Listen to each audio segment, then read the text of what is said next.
Tem dia que até a maneira de segurar a xícara de café na copa da firma parece um número de balé coreografado pra plateia errada. Você respira fundo, ajeita a manga da camisa no pulso e finge que tá pensando numa coisa muito profunda, só pra ninguém notar que a sua única profundidade no momento é a vontade de sumir. Você já reparou no microsegundo exato em que a sua postura muda quando o elevador chega no seu andar? Não é nenhuma questão de educação, porque a vizinha que vai entrar é a mesma que você cruza todo santo dia e mal balbana a cabeça. É que a coluna é estica, o queixo descola 30 graus do peito e a boca desenha aquela curvinha simpática que não significa absolutamente nada, só o aviso automático de que a fachada foi armada. A gente passa o dia inteiro operando esse controle remoto invisível. Tem um botão para o porteiro, um para o entregador do aplicativo que você atende de pijama mas com uma voz absurdamente educada, e um terceiro, o mais pesado de todos, que fica ligado em looping na frente do espelho do provador ou quando você manda um áudio no grupo do WhatsApp e escuta a própria voz antes de enviar, só para ter certeza de que você não soou derrotado demais, nem empolgado demais, cabuloso como a gente calcula a própria vibração para não parecer esquisito. E o pior nem é quando a gente faz isso na rua. O pior é quando a gente pega a si mesmo fazendo isso dentro do próprio quarto, sozinho, no escuro, olhando pro teto.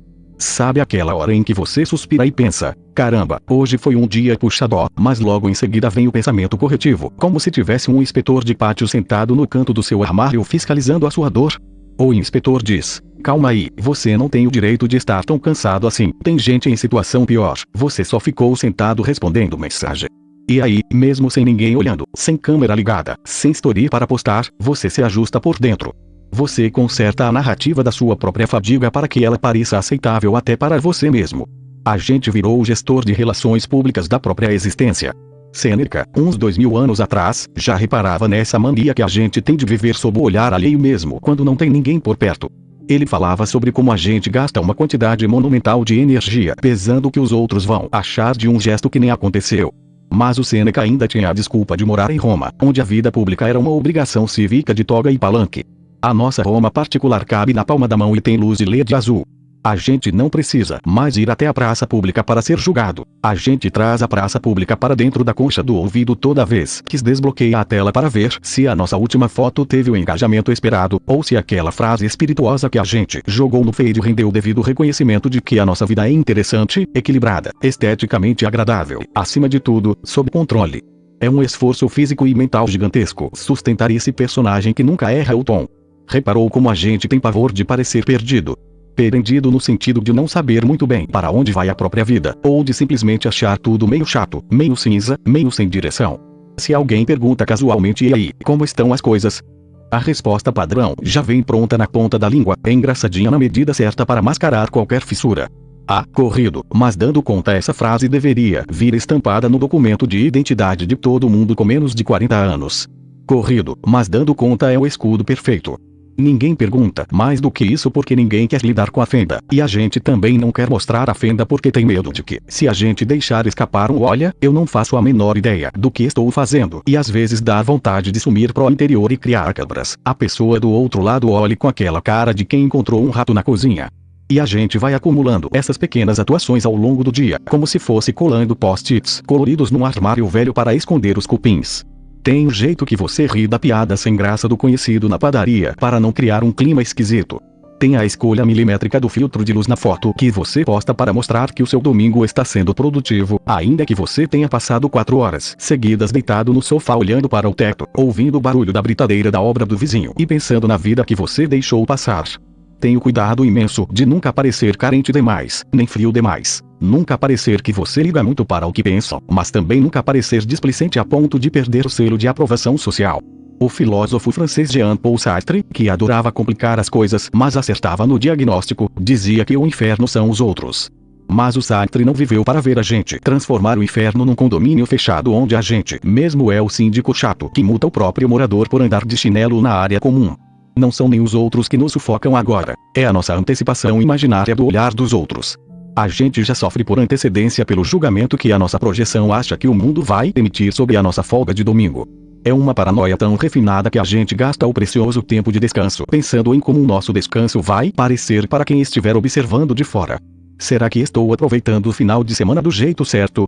Se eu ficar o dia todo de pijama, será que estou desperdiçando a minha juventude? Se eu sair, será que estou tentando aparecer? É um nó górdio mental que não acaba nunca. Aí você chega em casa à noite, fecha a porta, tira o tênis que estava apertando o calcanhar desde as 9 da manhã, joga a chave na mesinha da entrada e sente aquele alívio imediato, físico, de quem finalmente tirou uma armadura de metal pesado. Mas dura pouco. Porque logo vem o rascunho da culpa. Você olha para a louça na pia, olha para a mensagem não respondida no celular, olha para o reflexo no vidro escuro da janela e pensa que podia ter rendido mais, podia ter sido mais simpático, podia ter sorrido mais naquela reunião de família ou naquele jantar de aniversário onde todo mundo parecia tão feliz nas fotos que foram tiradas justamente para provar que todo mundo estava feliz. É engraçado como a gente gasta uma quantidade absurda de energia tentando esconder exatamente aquilo que todo mundo também está tentando esconder. Sabe quando você vai naqueles almoços de família de domingo e um tio distante pergunta da sua vida com aquela carinha de quem já preparou o palpite na ponta da língua? Na hora, a nossa coluna estica sozinha, o sorriso social cola no rosto e a gente começa a narrar a própria existência como se fosse um resumo de conquistas editado para o Instagram. A gente fala do projeto que deu certo, da viagem que mal cabe no orçamento mas rende bom conteúdo, do livro que comprou e finge que leu. A gente faz de tudo para parecer uma pessoa resolvida, interessante, equilibrada, que tem um mapa mental da própria rota e caminha em direção ao sucesso com passos firmes e postura de quem assistiu a muito vídeo de alta performance. E por que a gente faz isso? Por medo do ridículo? Talvez. Mas principalmente porque a gente comprou a ideia de que a fragilidade é um defeito de fabricação. Quem tem espaço para gaguejar na vida moderna? Quem pode se dar ao luxo de dizer olha, eu não faço a menor ideia do que estou fazendo, acordo cansada toda terça-feira e passei a última hora no chuveiro pensando em uma discussão idiota que tive em 2019 Ninguém fala isso porque a gente acha que, se revelar o reverso da medalha, o mundo vai devolver um silêncio constrangedor ou, pior, um olhar de pena. E o olhar de pena é o golpe final na nossa autoestima blindada. Tem um conceito antigo do sociólogo Erving Goffman que encaixa como uma luva nesse desespero cotidiano. Ele falava que a vida social é basicamente uma grande peça de teatro onde todo mundo vive o tempo todo representando um papel. A gente tem a fachada que mostra para o público que é um personagem polido, bem-humorado, funcional, que sabe segurar a taça de vinho sem derrubar e responde tudo ótimo quando perguntam como vai, e tem os bastidores. Nos bastidores é onde a gente tira a maquiagem, solta a barriga, resmunga sozinho com a casa vazia, come pão de forma direto do pacote em pé na cozinha e chora por causa de um comercial de margarina. O problema é que a nossa geração resolveu levar a fachada para dentro de casa, para o espelho do banheiro, para o bloco de notas do celular. A gente virou vigia do próprio personagem 24 horas por dia. Você já reparou no peso que é carregar essa coerência inegociável? A gente quer ser coerente na opinião, elegante na derrota, espirituoso na piada, maduro na crise, paciente no trânsito, compreensivo com o erro, alheio e impecável na estética. É uma exigência sobre-humana. É claro que a gente chega no final do dia com a cabeça parecendo um liquidificador ligado no talo com uma colher dentro. Não há sistema nervoso que aguente essa voltagem. E o pior de tudo é que, quando a gente olha para o lado, todo mundo parece estar conseguindo. Esse é o grande truque da ilusão coletiva. O colega do trabalho posta a foto correndo na ciclovia às 6 da manhã com uma carinha de quem descobriu o segredo da imortalidade. A sua prima posta o apartamento impecável, branquinho, parecendo capa de revista de decoração, enquanto o seu cesto de roupa suja parece uma escultura cubista acumulando volume no canto do quarto. A gente compara os nossos bastidores mais bagunçados, mais caóticos e cheios de poeira com o palco perfeitamente iluminado dos outros. É uma covardia que a gente faz com a gente mesmo, mas faz de graça, todo santo dia, com um vigor impressionante. Até que chega uma hora em que o corpo cansa de fingir. Acontece uma microcrise por causa de uma bobura qualquer. Às vezes é o pote de sorvete que cai no chão e abre um buraco no meio da cozinha, ou a internet que cai bem na hora de mandar um arquivo importante, ou simplesmente a chave que emperra na fechadura. Em vez de lidar com o problema do tamanho dele, a gente desaba.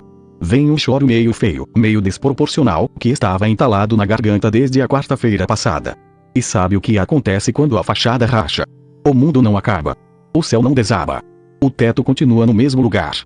A única coisa que acontece é que entra um pouco de ar fresco num lugar que estava abafado demais de tanto esforço. A gente passa anos construindo essa fortaleza de parecer bem para todo mundo, esquecendo que o que sustenta a vida de verdade não é a rigidez do concreto, mas a flexibilidade da madeira que range, entorta, mas não quebra. Talvez o alívio comece exatamente no dia em que a gente aceitar que é meio caótico mesmo, que a vida não cabe em um FED e que está tudo bem não ter uma resposta pronta para quando alguém perguntar se você está bem. Às vezes, a resposta mais sincera e revolucionária que a gente pode dar para o mundo, e para nós mesmos, é um suspiro longo, um sorriso torto e um honesto olha, hoje eu só quero chegar em casa e não ter que fingir que sei o que estou fazendo. É isso. Respira fundo, solta esse ombro que está colado na orelha e vai lá viver o resto do seu dia sem precisar convencer ninguém de nada. Essa voz é sintetizada. A ideia, não. Deixa o leak aí.